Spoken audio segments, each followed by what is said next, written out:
Hey food bloggers, thank you so much for joining me in this mindset and self-care focused episode here on Eat Blog Talk. One of the reasons I started Eat Blog Talk was to hold a space to talk about the importance of mindset and self-care. Being an entrepreneur can be a lot. If we are not taking care of ourselves, then getting actionable information about SEO, Pinterest, or whatever else is all moot. I will meet you back here every Wednesday to discuss various mindset and self-care topics so you have the energy and space to tackle the rest. Hey food bloggers, if you're looking to get more blog posts out into the world this year, I can help.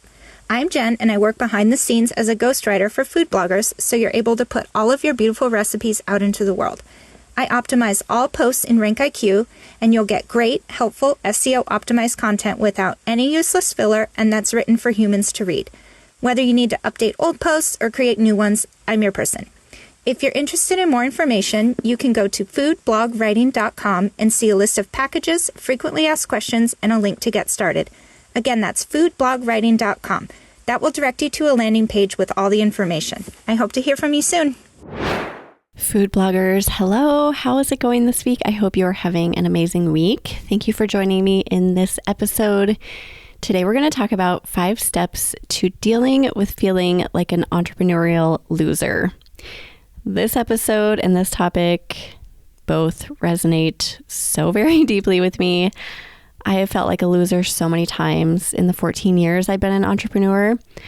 I've shared many examples of my failures and my dark moments in these mindset episodes and also here on the podcast. There have been dozens and dozens of times when it has felt like the rug has just been completely pulled out from beneath me, like there was no possible way to pick myself back up and move in a forward direction. Like all of the entrepreneurial forces in the universe were conspiring against me. Like there was no way I was meant to forge ahead, and like I was the biggest loser in the world. If you are an entrepreneur long enough, you are bound to feel these feelings from time to time, unfortunately, and you will be met with that very untrue feeling that you are a loser. So coming from someone who truly understands this, I would love to talk to you about some things that have helped me when those I'm such a loser feelings come about. And I want to preface this just by saying that you are not a loser. I know how strongly those feelings can come on, and we can really believe them at times, but you are not a loser. You are an awesome entrepreneur. You are doing amazing things, and you are meant to be here in this world doing those things. This topic, by the way, came to me from one of my mastermind members, Mathia. Thank you for offering this up, Mathia, because I love talking about this topic. Okay, here is a doozy of a story I have never talked about on the podcast. In fact, I don't even think I've told many people this story, like at all, ever, because it's kind of embarrassing. When I attended my very first blogger conference many years ago, I don't even know what year this was, I had a very loserish moment that I will never forget. First of all, just going into the conference, I was not connected to anybody at this point. So I was throwing myself into a situation that felt extremely uncomfortable. Plus, it was a massive conference where attendees were not really encouraged to connect. It was kind of weird. I feel like conferences now have a huge focus on that. But at this one back then, there definitely was not a focus on making connections. It was kind of cliquey. Like if you went in knowing people, you were great. If not, you were kind of on your own. This whole situation, just being on my own, was really hard for me at the time. That sink or swim mentality just did not settle well with me. It didn't work at all. So going into the conference, I thought my blog was doing really well at the time. But when I started talking to people sitting around my table one day, that first day, I realized that my blog numbers, my stats were way behind other people. And just like that, I closed myself off. I felt like I didn't belong. I didn't know anyone. My numbers were minuscule compared to the people I'd been talking to. There were things other people were doing that were nowhere on my radar. I didn't even know what they were talking about. I felt clueless. I felt totally out of place. I can remember feeling those loser feelings so strongly, like it was nearly impossible to shake them. I actually considered flying home early after the first day, but I didn't. That night, I was walking around the city by myself because I felt too loserish to ask anyone to hang out with me. You guys, this is going to sound made up because how could what I'm about to tell you actually have happened? But it actually happened. I had stocked up on business cards for the trip, anticipating handing out all 100 or 200 or however many I had printed to my new friends. In my mind, I thought this was what was going to happen. In reality, that first day, I handed out maybe 5 business cards. So as I'm crossing the street to go from the hotel to just wander around the city, we were downtown, I looked down to see one of my business cards lying in the middle of the street. One of the 5 cards I handed out was lying right there in the street and had tire tracks on it. It stopped me in my tracks. I will never forget looking down like, is this real? Am I actually looking at one of my own business cards in the middle of the street? Rock bottom loser moment. And oh, have I had more. So many more.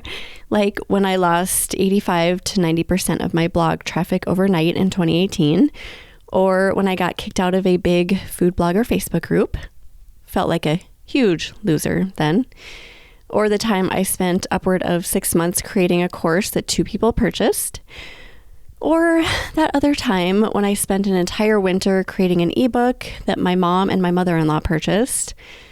Or that one time when I spent thousands of dollars on Facebook advertising without knowing what I was doing, and then realizing I should have just flushed that money right down the toilet. I could go on, but I will stop there. Very likely you have had moments too when you've had those I'm a loser feelings. Maybe you've had massive traffic loss recently or something else has brought you down. If you've been there, if you've had these feelings, then you know that you are a normal functioning entrepreneur and that this is part of your journey. Welcome to the world of entrepreneurship. Let's talk through 5 steps to dealing with feeling like an entrepreneurial loser. Number 1, it is not personal. First and foremost, before anything else you think or do, just know that it is not personal. If you feel like a loser, it's a sign that you're taking action. You are doing the things. You're showing up. You're trying. You are making your way in the world. When something happens in your business that makes you feel like you're lesser than others, know that it is not personal. My business card lying in the middle of the street, that was not personal. It probably fell out of someone's notebook unknowingly, even though at the time it felt like it was intentionally put there just so I could see it and know what a huge loser I was. So if your traffic has taken a hit, or if your Instagram followers just will not budge, or if you lost your Facebook page forever, or you realize how far behind you are compared to everyone else, it has nothing to do with you. It is not personal. Do your very, very best to separate you from whatever has happened or whatever is not happening. See it more like an event that just happened in the unfolding of time. Nobody's out to get you. Google doesn't actually hate you. Pinterest isn't trying to sink your business. I know it is so very hard to do this. But when those loser feelings strike, remind yourself that this point in your journey is merely a stepping stone to greater things. It is not personal.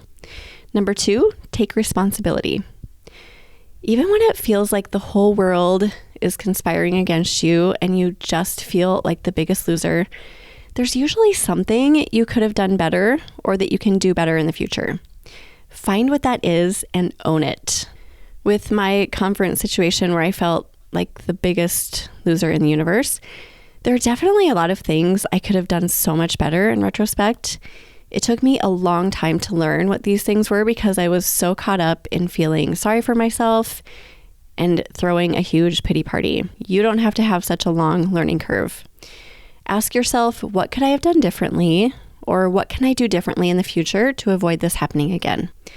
I can come up with a ton of things regarding my conference scenario. I could have embraced learning versus beating myself up for being behind or feeling like I was lesser than other people because my numbers weren't what theirs were. I could have put myself out there more with people. I could have been more outgoing and friendly.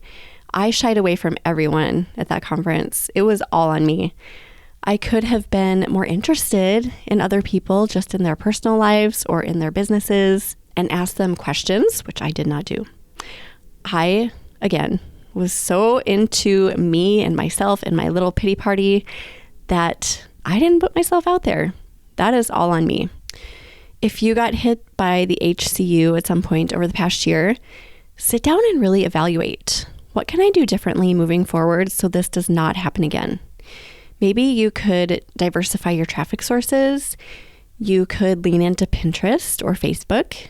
You could diversify your income and finally, launch the cooking class you've been dreaming about. You could start writing the cookbook of your dreams. You could connect with a high-quality mastermind group so you stay connected with high-quality people and have that direct access to relevant information that's going to help you find clarity. There's always something you can take responsibility for in any situation, so do it. Even when I got booted from that Facebook group a few years ago, there were things I took responsibility for. It prompted me to be really mindful of what I post all the time in all forums and groups, no matter what, and to just be more careful about what I say and where I say it.